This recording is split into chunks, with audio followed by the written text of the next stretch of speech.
The opinions and views expressed in the following program are those of the speakers and the host, and do not necessarily reflect those of Yoakley Scott Corporation and your sports network. Yeah, I've been closer to Jesus before, so can you help me out? Oh, can you help me out? Am I on my own? But can you help me out?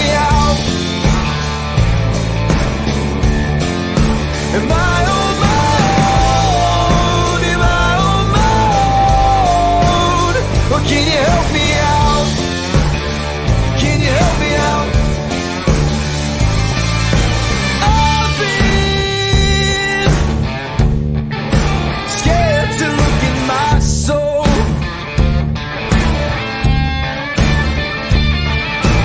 I've been afraid I would follow the road. Yeah, afraid of the things I've been told. And hello, everybody. Welcome inside a Wednesday episode of Running Point. You know what that means. It is the glorious return of Mr. Scotty Mentor, buddy. We missed you for the last couple of weeks, but you are back on in your corn t-shirt like nothing ever happened, Scotty. We are proud to have you back, buddy. Yes, thank you. It's always a pleasure joining you for Running Point. I'm very happy to be back on board. You got to give the fans an update. What's it been like for Scotty the last couple of weeks? What have you been up to, buddy? Yeah, well, it's been exciting. Last week, for the first time ever, I went to the Pro Football Hall of Fame in Canton. So that was, it was cool. I think I may have had my expectations a bit too high. But it was cool. It was better than a typical day at Purple Cat for Are sure. you saying that the Hall of Fame did not live up to your expectations? Yeah, that's kind of what I'm Oh saying. man, like what was it like? What was the down? Like what did you expect compared to what was reality? Yeah, I don't know. I guess I expected maybe a little more like interactive stuff, I guess. Stuff that's fun for like somebody that can like use your hands, stuff like it was very, I don't know, it was and I get it. Like I loved all the room with all the hamers that were like painted. Like that was really cool, but it was just like kind of, I knew it was gonna be museum like, but it was a little more like museum like than I even expected, I guess. Is, So you wanted like a museum slash, almost like a Carnegie Science where everything's like interactive, like that kind of space, that kind of place. yeah, You like ever been to that Carnegie Science lab? yeah, You run around, you do a bunch of stuff. I was expecting a little more like where the fans, people there could interact a little more. But If it you was go, still well, cool. if you ever find yourself in Kansas City, you want to experience like that. There's the College Basketball Hall of Fame in Kansas City, and it is very interactive. Plus, it's a museum, so you have a museum portion of the So you place. get But then that's they what also I have wanted. like three courts that you can play on. They have like a 3-point shooting game. They have a bunch of Papa shots up as well. So it's like very interactive plus a museum. I think that'd be like perfect what you're looking for if you ever find your way out to Kansas City. One day. The College Basketball Hall of Fame, a very cool place to go. Yeah, so you get the best of both worlds. Yeah, you know, you Hannah Montana the thing. You get the best of both worlds. On this show, we go the extra mile for you, brought to you by Greenwood Chevrolet. Scotty, my question for you is: you've had a couple of weeks off the show, but I know you've been keeping up with YSN and everything that's been going on, and the playoff football, and we're gearing up for basketball season right around the corner. So I ask, what's on your mind today? What have you brought to the table? Yeah, so I wanted to ask you, talk to you a little bit about um, this past week's playoff action. I just wanted to know from you, um, how surprised were you with some of the outcomes? Struthers knocking off Poland in Okay, a close one there. That was an exciting one for sure. Um, I was surprised. I said my Rockets would win. I did not expect them to win like that. yeah, Uh, there were some results, Scotty. I wasn't surprised that it happened, but I was surprised the way it happened. And I think Struthers Poland was the one that I was surprised about, not because I didn't think Struthers could win that game, but if you listen to my show on the Friday before our playoff preview for Friday, I was saying like I put down like three options this game could go, and it picked the fourth option. I was like, hey, it's either gonna be both offenses make a bunch of adjustments and it's a high scoring game. I said one offense makes an adjustment, the other one doesn't. Maybe it's a blowout for one side or the other. And then I was like, or it could just be a chaotic game again where there are a couple of turnovers, a couple of crazy things happen, and it goes the same way that it did last time. What I did not see is a defensive grudge match where only two touchdowns are even scored the whole game and it's 14-9. Like that was not on my radar, wasn't on my bingo card. And I was very surprised that Struthers defense played extremely well against this vaunted Poland running attack. And then two, I was just impressed by Poland's defense just as much. I mean, they were from the most part of the game stopping Struthers every chance they got. This was scoreless at halftime, I believe. yeah, and I've gotten more of appreciation more recently for, everybody talks about the high flying, high octane offenses, but uh, still um, got quite a bit of smile on my face. Watching two defenses just go at it like that, Is and Scotty turning into a fan of defensive football? I'm slowly, It Does this have slowly. anything to do with the Browns having one of the better defenses in the league? Uh, Does that sway your vote a little bit that you can't watch a great offense in Cleveland? yeah, I think to be honest, that has swayed it a little bit because the offense has left quite a bit to be desired, but the Defense is the playing well. defense is playing well. They were number one, then going into Sunday they were two. I would assume they're still two, considering the Ravens just absolutely annihilated Seattle. But You mean two in uh, like scoring defense? I think it was like, oh yeah, it might have been scoring, or I don't know all the specific categories, but I think they were two overall. Um, but No. uh, Anytime the Browns are doing something, Scotty becomes a fan of what they're doing, and then it trickles down to everything he talks about. So, yeah, but who played really good defense, Scotty? You brought up Louisville. The offense was as good as ever, 32 points. They were doing everything they wanted to, but their defense this time around really gave Western Reserve a lot of problems.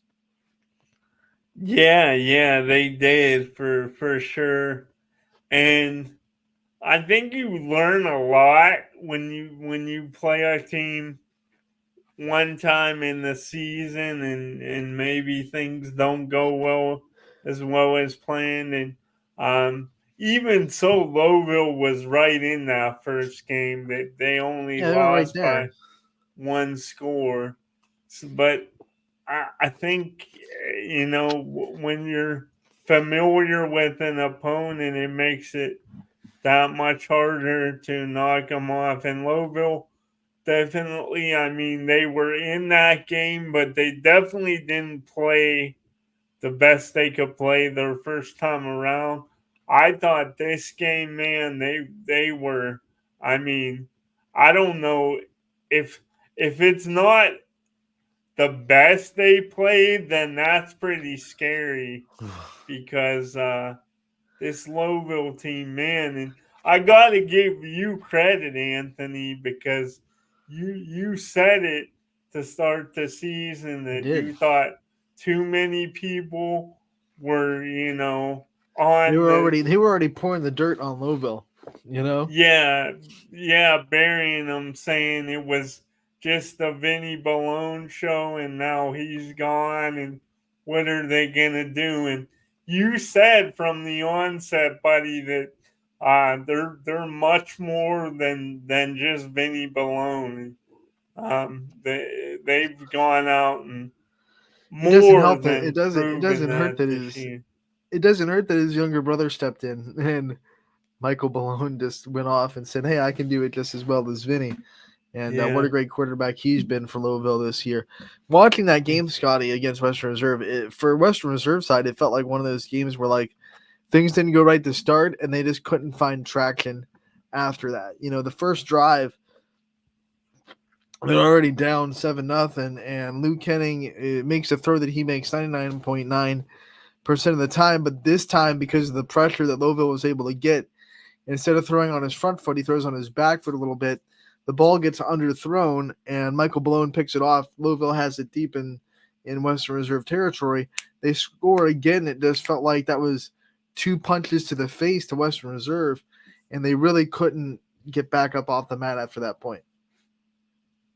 Yeah, it was quite the hole to try to come Yeah. out of, and Sometimes in playoff games, when you don't get off to a quick start, that pressure starts seeping in, the tightness starts seeping in. That whole idea where, especially if you're a senior led team, the seniors start thinking, "Oh my gosh, this is my last game. I got to make sure this isn't my last game," and they start to play outside themselves a little bit. And I feel like the Western Reserve, unfortunately, fell into that trap once they fell into a little bit of a hole in the beginning of that playoff game. The stage and the lights and the pressure of playoff football just got them a little bit tight, and you could tell after they were down 14-0, and it was just like they were trying too hard almost.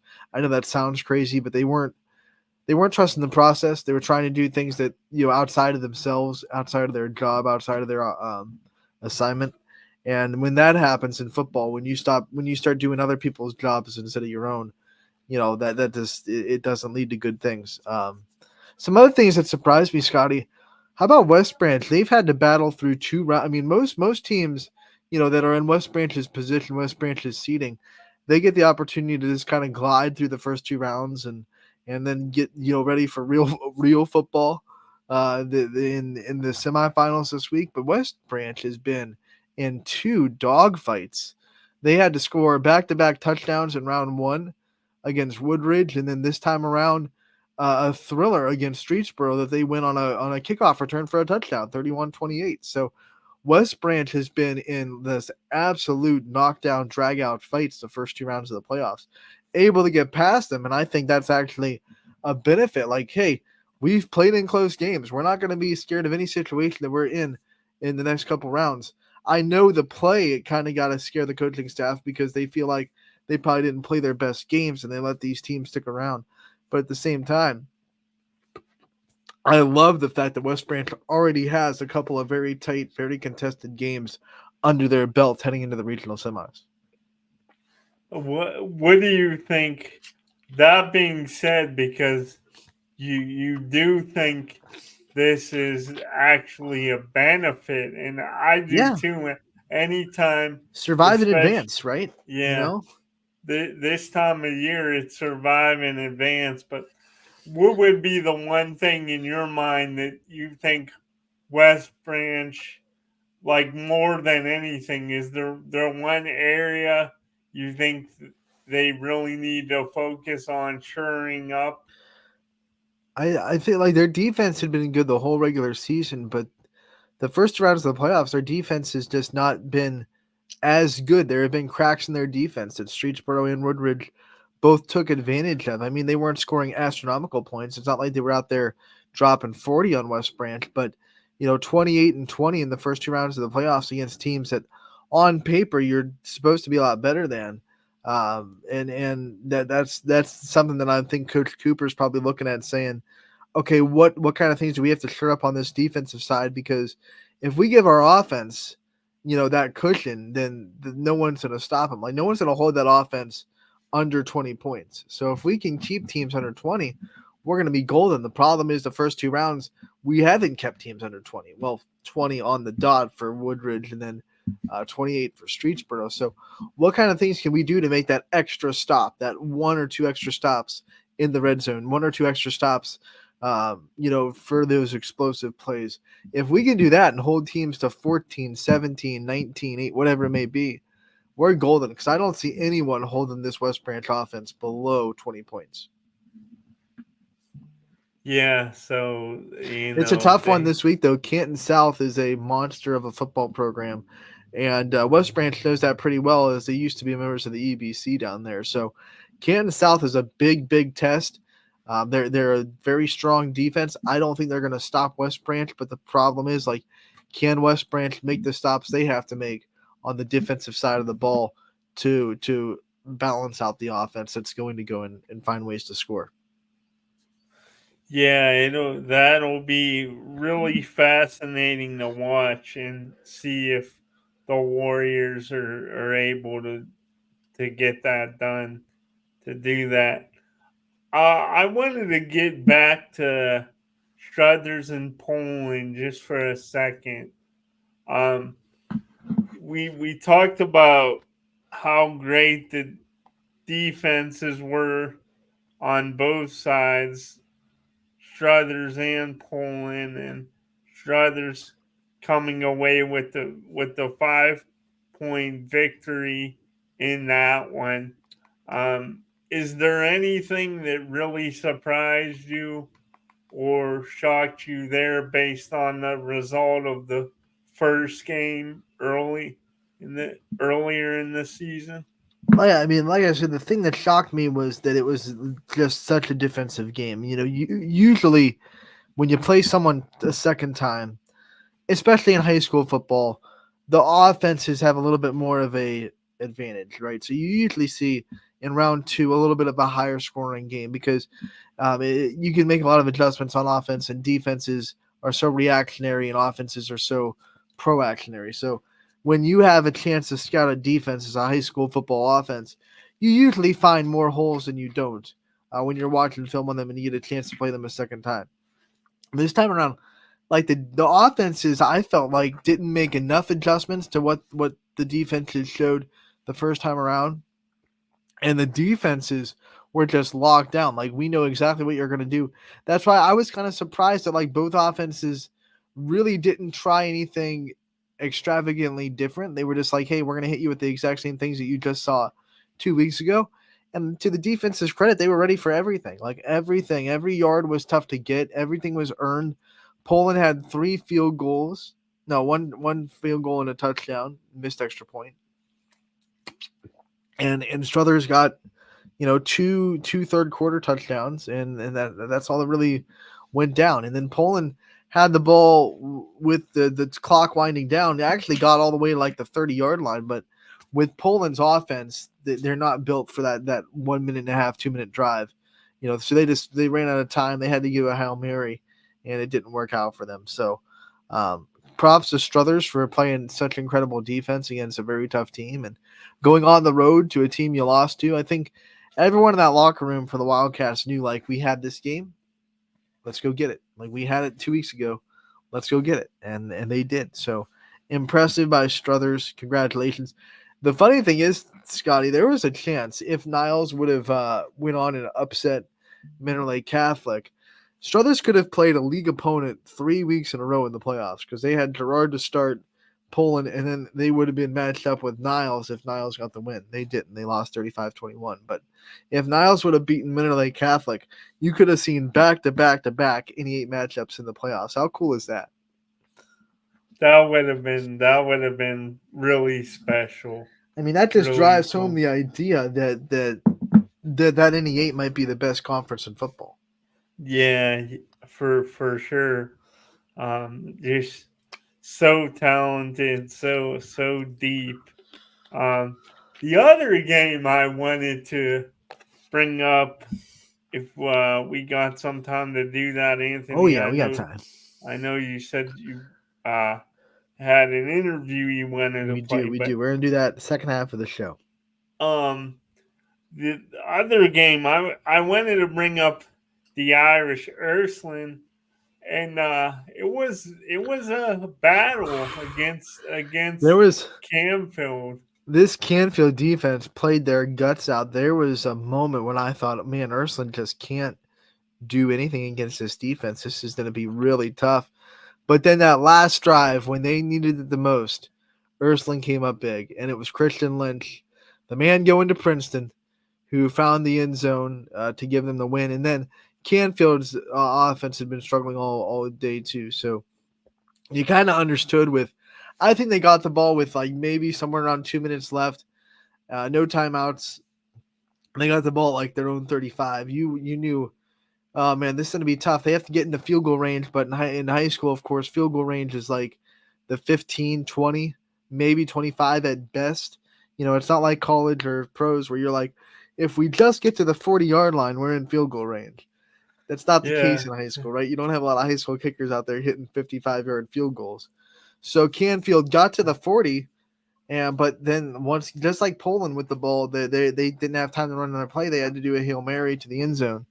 And just like Poland, it didn't really work out for them. So it was a tough day for both offenses. Both defenses played really, really well. I like to see Ursuline win a game where they needed that defense. They needed every ounce of it, because that proves to everybody that, hey, if you happen to slow down our offense, good luck in doing that. But if you happen to do it, our defense is up to the task. And that's always going to be good in playoff football. Do you think it was more of a case of like the Canfield, their history, and being the reigning state champions last year? Do you think it was more of a case of Canfield maybe just giving Ursuline their best shot, and it was just one of those games where maybe Ursuline didn't play to their full potential, or do you think it was one of those where Ursuline still played really well and Canfield just played great? Do you think Ursuline left that there was some that they didn't leave out on the field there? Scotty, if you watch the tape and you watch the game, I think that you're going to find certainly things that Ursuline's offense didn't execute the right way, like the blocking that they didn't get right, or maybe a screen pass where someone missed their block or didn't get through. Things that Ursuline didn't execute that they usually do. That's completely fair. Coach Reardon's going to dive into the film, pick apart everything that they didn't do quite the right way. You'll never have an offense like that is completely just dominated by a defense. There's going to be some things that Ursuline has to clean up that they didn't do quite the right way, or they didn't execute properly. That being said, I do think Canfield, and this is going to be crazy, going to sound crazy because Ursuline's schedule is so good, but I think Canfield has the best defensive front that Ursuline had played yet. You could tell the line of scrimmage on defense was being won by Canfield until that last drive. They were pushing, they were getting through the gaps, they were getting into the holes, couldn't really run the ball that well for Ursuline. And as good as Jack Erickson is, Ursuline needs that run to set up their passing game. So they couldn't really run the ball that great, and because of that, they became one-dimensional. And a lot of things just didn't go right when you're one-dimensional for football. So I think Canfield did a really good job winning the line of scrimmage on defense, and I think they executed their game plan really, really well. Are there things that Ursuline probably could have done that they left on the field that, like, hey, if you do this the right way, then maybe you get a bigger playoff of that? Sure, I think there's always things like that Dan Reardon's going to find in the film and pick apart and fix. But I think it was a lot more of Canfield executing a really good game plan than it was Ursuline just making a bunch of silly mistakes that they don't usually make. I really do think that if you break down the film, you'll see Canfield played really, really well. Maybe there were some things that Ursuline didn't execute in some plays, but at the same time, it wasn't like, oh my gosh, what's this? What's Ursuline doing? How are they missed that? Or maybe there's a bunch of wide open receivers that Erickson just doesn't see. Like, it wasn't one of those games. It wasn't definitely what it was. Definitely wasn't one of those games. I think Canfield played very, very well on the defensive side of the ball, like they have been all season. Another team I wanted to get to, and they were one of my favorite teams to watch this year, but they now thinking about the memories of this season, thinking about next season after falling this past weekend, and that is the Austintown Fitch Falcons. And I just wanted to know, for you, Anthony, did anything surprise you in Fitch's game with that matchup, or was it pretty much about what you expected? You know, Fish Fitch at times, you definitely can maybe see. I don't know if you would call them chinks in the armor, but maybe some spots where they were vulnerable. Um, but I really enjoyed watching them all season. So, what were your thoughts on their game this past weekend, and how do you see that program moving forward here? What are some things that stick out to you? Fitch went up against a juggernaut. Like Walsh Jesuit was a very, very good football team. Um, just like Ursuline, I think there are definitely things that Coach Parker would look at that film and say, man, this one we gave him. This one we didn't execute right. This one we didn't really do the right play. But I think at the end of the day, I don't think it was enough of that to say, well, they gave Walsh the game. It wasn't like that. I think Walsh was a very good football team. Went in, played really well, and just quite frankly outmatched Fitch a little bit. But I was really happy to see Fitch's offense have the kind of success that they were able to have and move the ball pretty well, get their scores. But that Walsh offense was really hard to stop, and things that I take away from fifth season. I talked about it on Monday for the recap of the playoff games. This fifth team had plenty of opportunities this season to start pointing fingers and to start having breakdowns in their locker room and team chemistry. And in those opportunities, they actually got closer and stronger and worked together a lot better. I'm talking like the loss to Massillon Washington, where they didn't play well. They got embarrassed by a Massillon Washington team, and that was a big opportunity for that team to start pointing fingers and start saying, it's your fault, it's your fault, it's your fault. But instead, you saw the next game that Fitch team was working as a better unit than they had all season. Like they were unified. And I love seeing that. And that's kind of the takeaway that I think Coach Parker will take in the next season. Kind of that mentality of who can stop us if we're together. And I think that's a great mentality to have for a football team. And if they stay together and they stay working as a unified team, that Fitch team's going to be very, very good next year because they have a lot of talent coming back. Yeah, I think so too. I think if you're a Pitch underclassman, a fan on the coaching staff, I think there's a lot of positives to look forward Right. to. So that's something that they could hang their hat on. I think that program will be just fine. And I also wanted to talk. It just wouldn't be right if I let you slide here today without talking about your Raiders. I can't do like like Chris Berman, but The Raiders. yeah. But I just wanted to get your thoughts on, last year it was such a special team, special group, but we talked about how earlier in the season, how this season that really it's kind of one of those things where it's become where South Range every year now they expect to compete for a state championship. I think that's like the bar. So in your mind, I mean, they had another win where they coasted this past weekend. What do you think is the biggest reason? Because they always say in any sport, Anthony, that when you win it that first time, and to my knowledge, it was South Range, it was their very first state championship last year. Yep. And they say when you win it that first time, it's always hard to come back and have that same hunger, and then you get that bullseye on your back. Maybe you even not get bored, but maybe complacency. Maybe that's a better word. Maybe that sets in, but that just does not seem to be the case whatsoever with this South Range team. Well, How do you think they've been able to stay so hungry?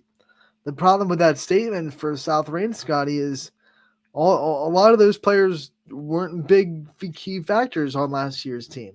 Like there were a lot of graduates from last year's South Range team that won the state championship their senior year and then graduated. So all these kids, your Tristan Toys, they're hungry. They say, hey, I want to do it. It's my turn to come and be a huge member of this state championship team. It's my turn to be a quarterback on a state champion team. So in high school, if you win a state championship and you bring in a lot of kids back, maybe you can make the argument that you get a little bit complacent, but South Range did not bring a ton of kids back. They graduated a lot of their skill position players. They graduated their quarterback, of course. So yeah, you come back and all these kids that are in new places, bigger roles, they don't want to prove themselves. They don't want to say, hey, we're of that caliber too. We're a team that belongs to be in the state championship, and they are absolutely hungry. And the one thing I like about South Range, Scotty, I've said it all season. You've probably heard me say it every single week. South Range gets a little bit better, a little bit better, a little bit better, and that's something that's all coaching. And it's kids buying into the philosophy, and that's what makes South Range really, really good right now. They keep getting better. And we're going to take a commercial break. We're on the halfway point of the show. When we come back, we are going to be diving into more basketball previews. We have Coach Rick Gates from Crestview Basketball, and we'll play an interview with him after this commercial break on Running Point, brought to you by Greenwood Chevrolet in Austintown. 21 News delivers the news as it happens, using the latest technology from where it happens. Live here outside the Mahoney County. On air, online, Wednesday afternoon weather update. Very dangerous. and on the 21 News social media platforms. I'm on the road right now. 21 News, the Valley's only locally owned source for trusted news since 1953. Craftsmanship to us is 60 years of pride and dedication. Passed down from generation to generation. The hardwood floors that your kids take their first steps on. the solid wood doors you quietly close at night. The things we create day in and day out are the products that end up turning your house into a home. At Baird Brothers Fine Hardwoods, uncompromising quality and craftsmanship built our business. And it will keep us moving forward for generations to come.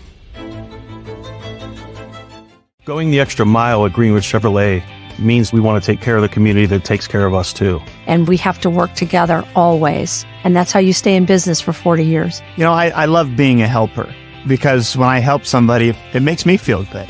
It means a lot that I can make a difference in others' lives. So I will do everything I can and just being there for them every step of the way. I want them to know within the first 5 minutes that they could depend on me. That's what going the extra mile means, only at Greenwood Chevrolet. Before the lights come on, before the workday begins, before a long day is ended, or it's time to have fun. It all starts with the people at Joe Dickey Electric. From replacing a light fixture in your home to building a substation for your business, no job is too big or too small. The people of Joe Dickey Electric power them all. Joe Dickey Electric, over 60 years of powering the Mahoning Valley.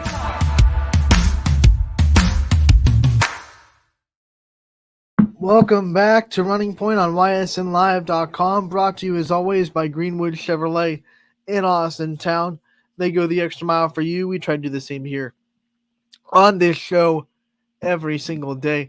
We are going to dive into more basketball previews as we have a coach's corner to play with Rick Gates from Crestview Basketball as he previews a boys hoop season in the Rebel Country. That is very, very exciting. Rick Gates is a legend in Crestview. He's coached on both sides of the basketball programs. His kids have come through Crestview. He's synonymous with Crestview basketball. So great opportunity to speak to a legend of the Rebels community. And here is Rick Gates with a preview of Crestview's basketball season. Ty Bartel, Anthony Hartwig, another edition of Coach's Corner. This time we go to the Crestview Rebels on the boys' side of the hoops with the Crestview boys basketball head coach, Mr. Rick Gates. Mr. Gates, how we doing today, sir? Hey, I'm doing great. Just excited to get ready for this season. You talk about this season, and I mean, I think there's a lot of upside to not only the girls, but the boys' side as well for these hoops teams. What are you seeing in practices from a coach perspective? We've just had a couple practices. We started on Friday. We had a great practice Friday night. We had a fundraiser. We hosted the 3rd, 4th, 5th, and 6th grade games on Saturday. So we had the team together that day and had nice team bonding and did the fundraiser thing. But another good practice last night. So our young kids, it's amazing to see the improvement day to day. Coach, let's go over the roster and some of those young kids that you have coming. I want you to have a little Meet the Team segment, introduce us to your squad and the names that we'll be hearing from Crestview this season. Sure. We had the good fortune of having 6 seniors last year, so we have a lot of faces to fill. And we have one starter coming back, Jonathan Best. John averaged looks like about 8 points a game last year for us as a starter, as a sophomore. John is just a junior this year. His brother, James Best, was our point guard last year, averaged about 10 points a game. And, you know, just a lot of talent there with Jonathan. He'll start at either the point guard or the off guard position. The other player that played a whole lot last year is Jamison Best, or I apologize, Jamison English.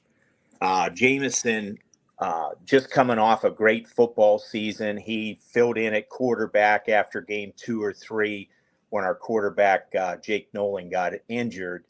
And Jamison got a lot of experience last year coming off the bench for us. He, played in every game, played in every quarter. Just a good ball handler, a tremendous athlete. At the post this year, we'll have Justin McKee.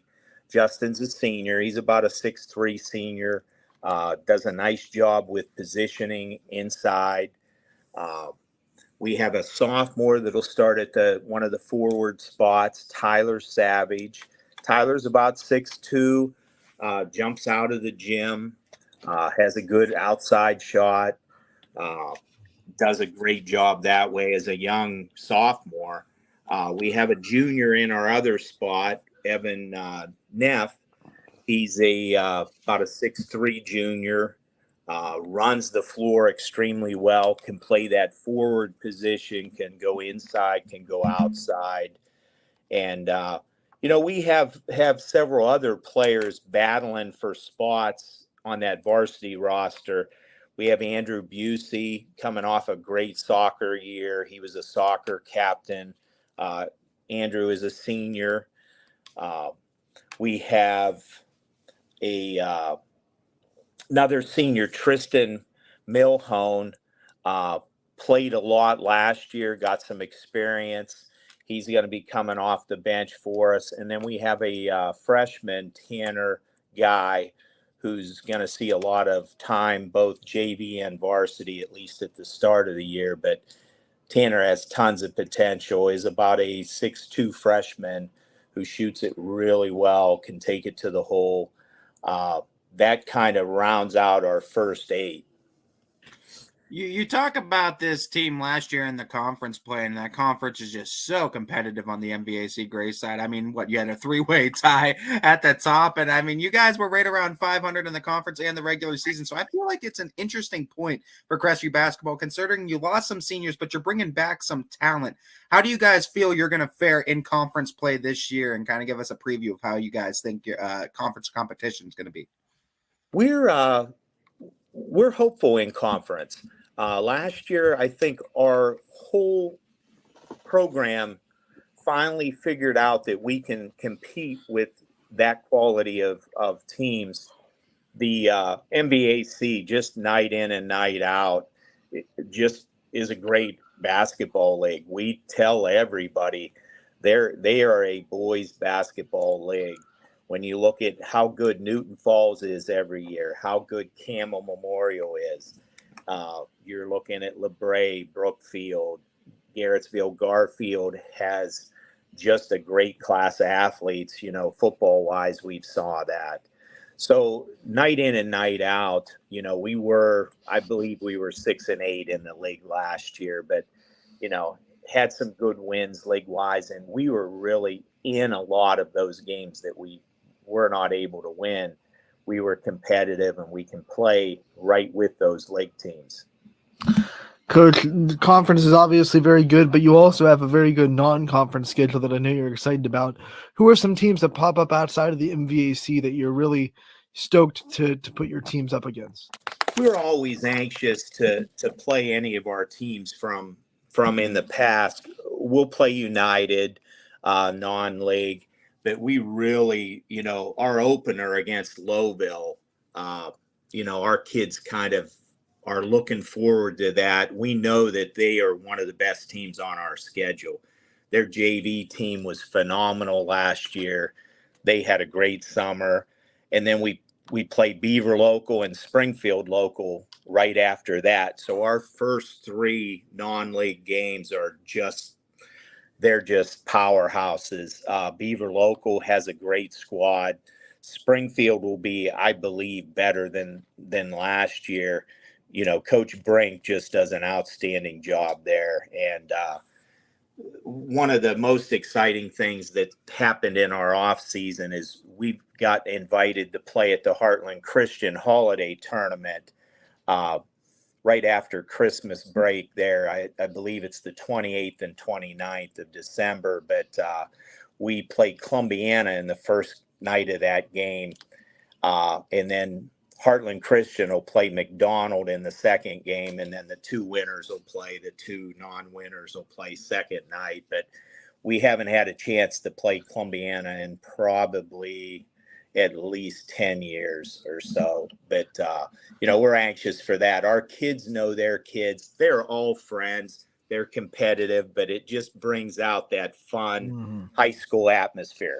I know as soon as you say Columbiana, Coach, that Crestview community gets all giddy because they've been begging to play Columbiana in anything for the last, like you said, 10 plus years. So that's we exciting. Honestly, have just looked forward to playing Columbiana again, East Palestine again, some of our local rivalries. And the coaches, I mean, we see each other all the time. We're all friends. Players are all friends. We just wish the higher ups would just let that happen and let us get back to having that kind of high school atmosphere that, just makes high school sports fun. You talk about trying to navigate through this schedule too, and I think it's an interesting point, Coach. When you lose 6 seniors, does the basketball kind of like brand that you guys play, does that shift at all? Does it change with the talent you have now compared to last year, or do we see a similar style of Crestview basketball that we saw a year ago?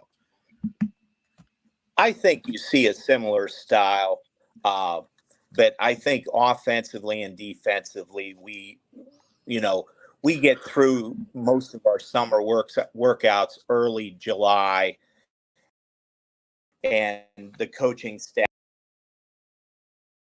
kind of gets together and decides what'll fit this group the best. This group is maybe a little faster than last year's group, so we'll try to transition a little bit more. Last year's group was phenomenal shooting group. This year's group, I feel, really is hard to guard.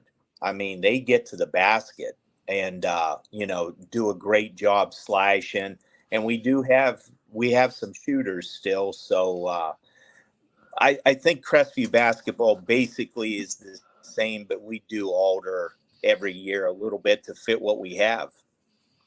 Coach, I want to give you the chance, like we do every coach in a season preview, to highlight your coaching staff, the people that are the behind the scenes that are making this program what it is. We know that you get all the interviews, but you don't do it by yourself. So shine a light onto all the people behind you.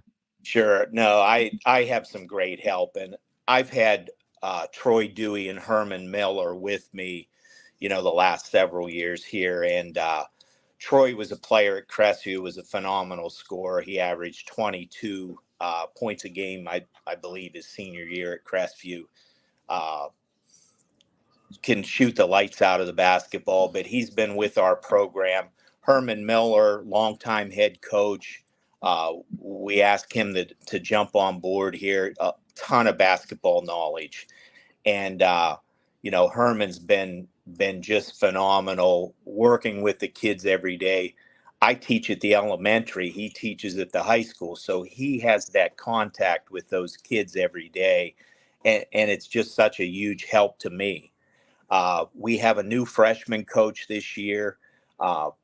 We have Joey Flasco, who has joined our staff. He was a Crestview alumni, played here, I'm going to say 5 or 6 years ago, but has done a phenomenal job with our freshmen. So that's, these people are really do a great job behind the scenes, and they put in just tons of hours in the off season. So they're just anxious to get started also.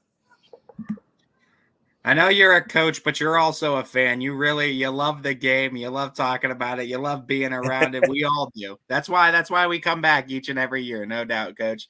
And one of my theme questions this year is just where that love of the game started. Do you have a certain time point, a time frame that you remember falling in love with the sport of basketball? I do. I really remember being in 5th and 6th grade, and I remember the varsity coach at Crestview. I went to Crestview here, and I remember the varsity coach opening up the high school and the middle school gym and getting to go in there. He had one Saturday that he opened up the gym, had some of his high school players up there helping us 5th, 6th graders. And I remember from that point on, I just loved the game of basketball. And even though we only had 1 or 2 Saturdays back then, that was one of the things that now we run programs on Saturdays for our youth. Last year, I believe we had 12 Saturday sessions that my high school staff and players get to work with kids. We actually have a kindergarten, 1st and 2nd grade program too that is tons of fun. The little dribblers, and I just want to give all the youth players just that opportunity to fall in love with the game like I did. I Coach, think that you're doing a Gates great name. job of it, Coach, that Gates name is synonymous with Crestview basketball. We appreciate your time. You know, we've seen you in the history of Crestview Hoops, whether it be on the girls' side, the boys' side. You have coached. Your kids have come through the programs. So we thank you for your time. We're so excited for having another year with you as a coach at Crestview, and we can't wait to talk to you again real soon. Oh, thank you, Anthony. Thank you, Tyler. We appreciate it, and we'll see you down on the court here. Absolutely. Oh yeah, we hope to, Coach. If Larry Scragg will let us get any games with you too. He Larry's definitely got to let you in once in a while. I know. No doubt, Coach. We look forward to your season. We're rooting for you for sure. Thank you very much. Take care. That was Rick Gates from Crestview Basketball giving us a solid preview of the Rebel season, going down their roster and all the names we're going to see for Crestview this year. Scotty, one of many coaches that we're going to be talking to in the next 2 weeks. How excited are you for basketball season, buddy? Oh yeah, give me the hoops. As much as I love football, I've grown to love basketball more and more since especially since joining the team here in 2019. It's really not far off. Honestly, my three favorite: football, basketball, baseball. You could even throw softball in there. They're pretty. It just you depends. Better throw softball in there. It just depends. Like definitely when it's season, man. When they tip it off, like I'm all in. I love the hoops, especially after getting a chance to call some games with you. Oh yeah, come on. Let's get on the airways together this year, buddy. Yeah, let's do that again for sure. I would love it. I loved it last year. So before we go, Scotty, I want to give a shout out to all of the people, the athletes that are signing their national letter of intent today. It is signing day for many sports. So we see a lot of signings go on. We are so proud of every Ysn athlete that is signing on to go on to the next level. And we can't wait to see where your journey goes. We're happy that we get one more year of you as a senior. But we're happy to see this awesome day where dreams come true. Scotty, there's nothing better than seeing an athlete put in all the work to get to the next level, and then today get that paper and sign on the dotted line to make that dream a reality. That's the best, man, and that's why I love being here and being a part of it. It really does feel like a family here because giving these athletes a chance to have their own personal showcase and show the world what they can do, and then to see the ones that are exceptional and they go on and further their career, choosing colleges, man, that's what it's all about. It's great, and it just gives me goosebumps just thinking about it. Make sure to check out our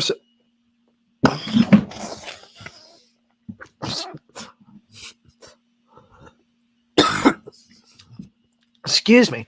Make sure to check out our social media pages for updates on everyone that is signing today. We will share everything that we see, and we'll make sure that you get the limelight out there if you're signing your letter of intent today. Our very own, I still got it. Wait. Our very own CJ Bako is going to be in Champion today. He's taking that next step. He's saying, I'll go and interview people that are signing Champion, Scotty, having 3 people sign D1 national letters of intent today. CJ Bako will be in that one, so we'll have interviews from Champion. Bella Meyer is signing on to YSU for softball. We have Taylor Kuhn signing on for soccer for Purdue Fort Wayne. Skylar Skarnecki is signing on for Alabama. The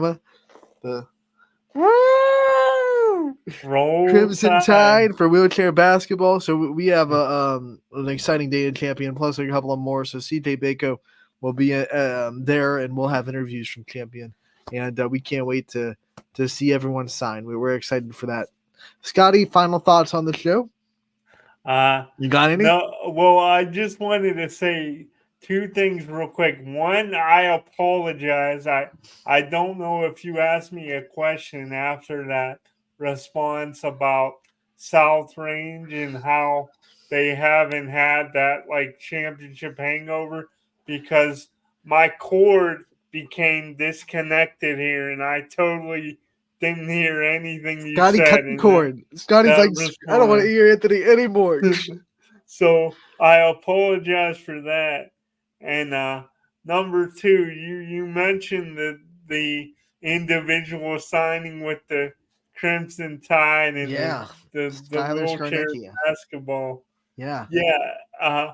I was wondering, did you ever see that? So it was like a Alabama super fan, and he said it was on ESPN. This had to be at least 8 or 9 years ago, maybe longer. But anyway, he was like a diehard Alabama fan, and he actually named his daughter Allie Bama, which I thought that was I always thought that was pretty cool. I don't know why. I just felt compared How to about so? how to share that with you, but Sometimes I like watching like really classic football games and just for fun. I know I'm weird, but what they used to do instead of those like intros that you see on Sunday Night Football now, where he comes up and he's like, Patrick Mahomes, Texas Tech University, that kind of thing. Those graphics, they used to like run out on the field. They'd stop in front of a camera that was set up, and they'd say, I'm, Will Anderson from, the Ohio State University, and then they'd run off the camera, and that's how they used to do that. So this kid, it's an Alabama game. He runs up to this camera, and he stops, and he says, I just want to say hello to all my friends from Tuscaloosa, Alabama. And then it's like, that's awesome. Yeah. So that's cool. But yeah, congratulations to everyone signing. And like I said, we'll have interviews from Champion because CJ Bako making the trip down there. But Scotty, thanks for joining us this week. We love having you on the show. We'll see you next Wednesday for another episode of Running Point. Running Point will return tomorrow from 1 to 2 as well, as we have a lot more basketball previews to get to. This has been Running Point, brought to you by Greenwood